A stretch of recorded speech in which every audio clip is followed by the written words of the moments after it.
Here's our review. We'll just get to the start of your notes. Okay, as far as the background on the country of Vietnam, I would know the following. I would know how Vietnam was split after France withdrew, and what I mean by that is I would know that North Vietnam was under communist control, that Hanoi was the capital city, and that Ho Chi Minh was the communist leader. I would know that. I would know the situation between Vietnam, the country of Vietnam after France withdrew. I would know that North Vietnam was under communist control, that Hanoi was the capital city, and Ho Chi Minh was the communist leader. On the other hand, I would know that South Vietnam was under democratic control, and Saigon was the capital city, and Ngo Dinh Diem was the democratic leader of that country. I would know what President Eisenhower meant when he stated about the domino effect.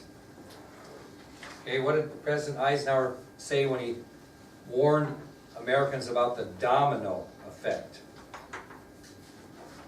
Okay, under President Kennedy and the issue of Vietnam, your next subtopic, I would know Kennedy's philosophy on Vietnam by 1963. And what do I mean by that, to be a little more specific so you don't get yourself in trouble? Somebody tell me maybe one of the things he thought by the end of 1963 about Vietnam? He didn't see that the issue is very important. He didn't think it was a good place, he did not think it was a place that good things could be accomplished, and he made it pretty clear what? That he didn't think the Americans ought to be what? Involved in a war there. There was nothing to gain by being there. Okay? But did he believe that we should help them in their fight? Okay. He made it clear he didn't think we should be involved in the war, but he did think we should be able to help them in the fight. So, did he or did he not increase the military and financial aid and advisors from what Eisenhower did? Now I want to get this clear to you because I had to look this up because I was really confused. The number of advisors Kennedy sent in went from 800 to 16,000. Not 1,600, 16,000. Remember when I told you that Johnson's went to 17,000, and we'll get to that? That was correct. It was 16,000 and 17,000. So the number of advisors that rose from 800 during the Eisenhower administration went to 16,000. And what did Kennedy give besides advisors? Military aid and financial aid. So know the three things he contributed. Military aid, financial aid, and 16,000 advisors.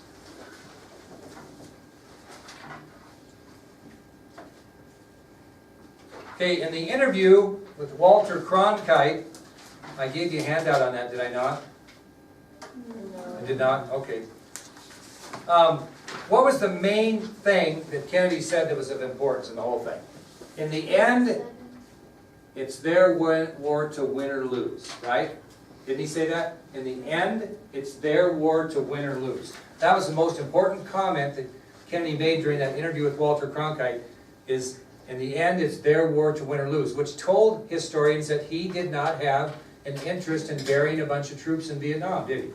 Okay, and what would Vietnam been like if he would have lived? Okay, as far as the fall of Prime Minister Diem, there was an American-backed coup that was planned by the South Vietnamese military. Who was the first man to throw his full support behind that? He was the ambassador to South Vietnam, Henry Cabot Lodge Jr. Okay, he was President Kennedy's ambassador to South Vietnam, and he's the guy that first thought this was a great idea. So what Kennedy did is he didn't want another Bay of Pigs, so he really had to think this over. So he got with firm members of his cabinet, ones he trusted, and he had three members of the cabinet, Robert Kennedy, Robert McNamara, and Maxwell Taylor, that were against it. And who was for it? Dean Rusk. And Dean Rusk was for it because he didn't think that Diem was ever going to change despite our promise. So Henry Cabot Lodge Jr. was the first to He was back the it? first American to back it as the ambassador to South Vietnam. It went to Kennedy. Kennedy then asked key members of his cabinet, Bobby Kennedy, Secretary of State McNamara, and General Maxwell Taylor did not think it was a good idea. Dean Rusk did, and the reason Dean Rusk did is because he didn't think they were listening to us anyway. Okay? So, what was Kennedy's plan for Ziem once they went through? He okays the plan, and what was the plan for Ziem, Josh? What were they going to do to him during this coup? What Kennedy wanted to do? What was Kennedy's thoughts that they were going to do with President Ziem? Arrest him and do what to him? Extradite him or send him out of the country. What happened to him, Hadley? What did they do to him instead of do what Kennedy thought they were going to do? They assassinated him. And Kennedy was not happy about that, but he didn't have much time to think about it because he was just assassinated a short time afterwards. So what you really need to know is the people that were for and against the coup. You need to know that Kennedy went with the coup, which is pretty easy, but you need to know what Kennedy's expectations were for Prime Minister Ziem and what actually happened to Prime Minister Ziem. So what did he want to do? They wanted to exile or extradite him out of the country. Okay? Send him out of the country is okay too. Get rid of him out of the country is the idea. Instead they assassinated him. Okay, let's talk about the Gulf of Tonkin resolution.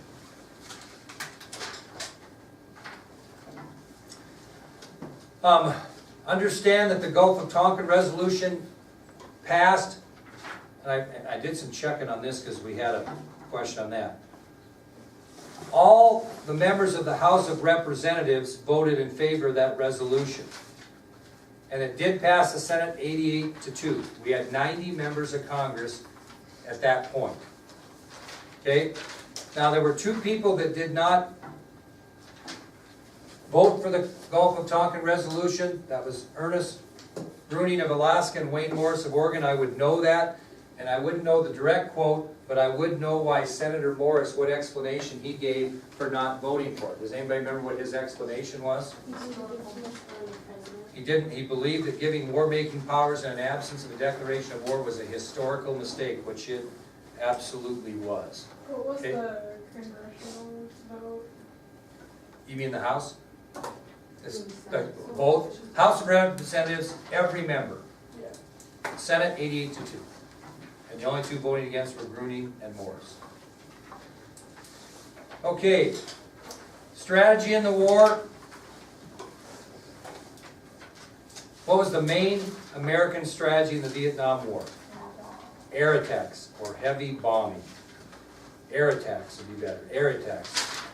And what were the two goals of that? You need to know that.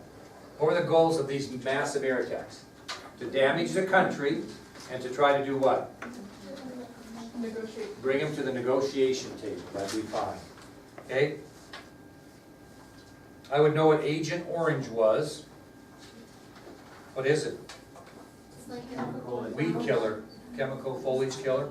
And what was it used for? Was it used to screw everybody up? It was used to reveal communist hiding places and to destroy enemy crops. Okay, I would know that North Vietnamese guerrillas were Viet Cong. That shouldn't be too tough to remember. And I would know what the North Vietnamese strategy was. They used two different tactics as their strategy. What were they? Guerrilla tactics and terrorism. Now don't put gorilla. Okay? Guerrilla tactics and terrorism. And I might ask you for a couple examples of terrorism. I gave you 5. None of them were very pleasant. You boys might remember one better than the girls. If I was you, I would. That's that? I might ask you 2 or 3, probably closer to 2 than 3. Just a couple of examples of terrorism. Okay, as far as American commitment in the Vietnam War, I don't want to get you in a bunch of statistics because that just gets kind of crazy and stresses you out. I think what I would know, the only statistics I'd ask you to know was the last 2. How many combat troops were in Vietnam at the end of 1967 and what were the casualties? And what began for the first time at home at the end of 1967? And in answering that, by the end of 1967, there were over 500,000 combat troops in Vietnam, and the casualties had risen to over 100,000 or approximately 100,000. And what happened as a result of the end of 1967 is Americans began not to protest, but to question the war for the first time. Okay? Now, under 1967, a tough year for the United States and Vietnam, I gave you 6 examples of why it was a tough year. I would know at least 3 of those, or 5, sorry. 5, I know at least 3 of those reasons why 67 was a tough year in Vietnam. Gave you 5, thank you. I would certainly know who General William Westmoreland was. And what Johnson asked him to do at the end of 67. As far as the Tet Offensive goes, I would know the following. I would know the strategic areas in South Vietnam that these 84,000 Viet Cong soldiers attacked, which would be 1, 40 South Vietnamese cities and towns, 2, 12 United States military bases, and 3, the U.S. Embassy in Saigon. I would know those 3 strategic areas that were attacked on January 30th during the Vietnamese New Year known as Tet. How many bases? 12. 40. I would know what Walter Cronkite's reaction both privately and on the news was. After going to Vietnam and witnessing the Tet Offensive himself, he had a philosophy individually or privately, and then he had something that he broadcast to the American people. I wouldn't have to know it by quote, but just what his thought process was in Vietnam. What was his thought process privately? What the hell's going on here? I thought we were winning the war. He's reacting to what? Westmoreland's press conference, okay? What was his philosophy on TV?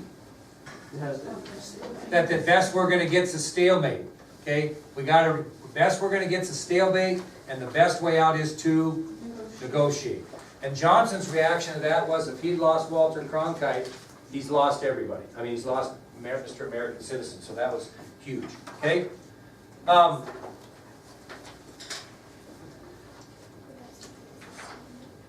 would know a couple of protests that happened after Tet Offensive, a couple of sayings. We're not against the soldiers, we're against the war, and what that meant. Remember, they started chanting that because things were getting real tense at the Pentagon.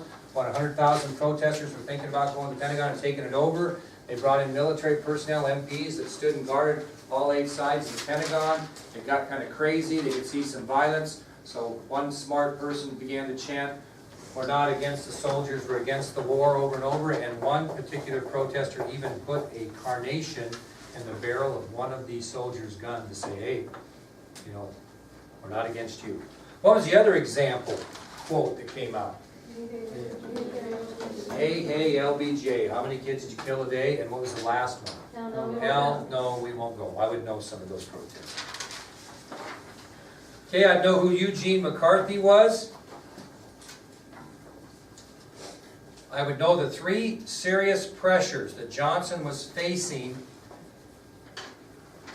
shortly after the Tet Offensive, and I'll help you with those. First one was that McCarthy and Kennedy were pushing for the Democratic nomination. The second thing was the event and results of the Tet Offensive. And the third was that General Westmoreland was requesting 206,000 more troops to Vietnam. Those are the pressures he was under.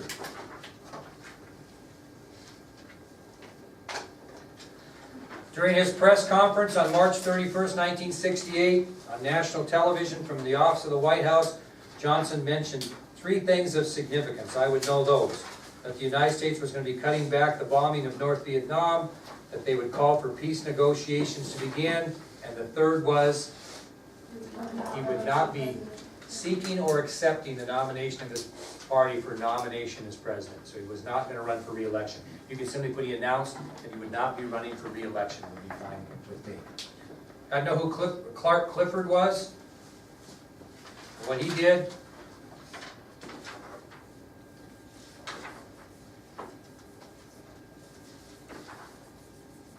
As far as the assassination of Robert Kennedy, it's too sad to test you on. I just think you need to get the point there. As far as Sirhan's motivations, we'll kind of let that go. And as far as the profile on Bobby Kennedy, I would know who John McClellan was, Jimmy Hoffa was, and Kenneth Keedy. How about that? don't even like the test on it, it sucks. Anyway, it'll be worth 100 points. Will not be that difficult. You guys did a really nice job in the last test, so I don't have any questions. We'll do good on this one either. So remember, that will be Wednesday. Report to the Commons. Mrs. Vickers will administer.